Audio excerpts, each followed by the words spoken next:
तर हाय, कसे तुम्ही सगळे? तर आज आम्हाला जायचं होतं हॉस्पिटलला, त्याच्यामुळे सगळं आवड करायची होती. चहा नाश्ता करून घेतला, म्हणजे मिस्टर करून गेले होते. मग मी माझ्या स्वतःसाठी मी चहा केला. चहा करायचा आणि पसारा इतका आवरायचा होता, भांडी वगैरे सगळी घासायची होती, मला सगळी कचरा वगैरे सगळं एकत्र केला. आणि मग सगळं आवरून घेतलं आणि माझा लायटर खराब झाला होता. टेन्शन नाही घेऊ, मी दुसरं घेऊन आले होते नवीन. आणि मग सगळं आवरून झाल्याच्या नंतर थोडंसं म्हटलं चहा घ्यावा, म्हटलं चहा घेतला. आणि मग बेडशीट वगैरे सगळं आवरलं, बेड आवरला, गोधड्याच्या घड्या वगैरे घातल्या, सगळा पसारा होता तो आवरून घेतला.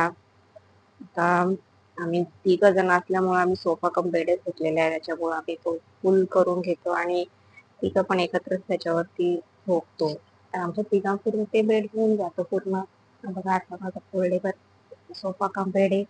आणि मग निघालो आम्ही दोघं पण हॉस्पिटलला. तर हॉस्पिटलच्या जाण्याच्या आधी आम्हाला इथं ब्लड सेंटर मध्ये जायचं होतं, सासूबाईंना ऍडमिट केल्यामुळं. आणि मग आलो आम्ही हॉस्पिटलमध्ये. स्वच्छ आणि खूप छान हॉस्पिटल आहे. चक्का वगैरे बाहेर काढायला लागतात. आणि सासूबाईंना भेटून मग आम्ही घरी निघालो. व्हिडिओ आवडला असेल तरी लाईक करायला विसरू नका.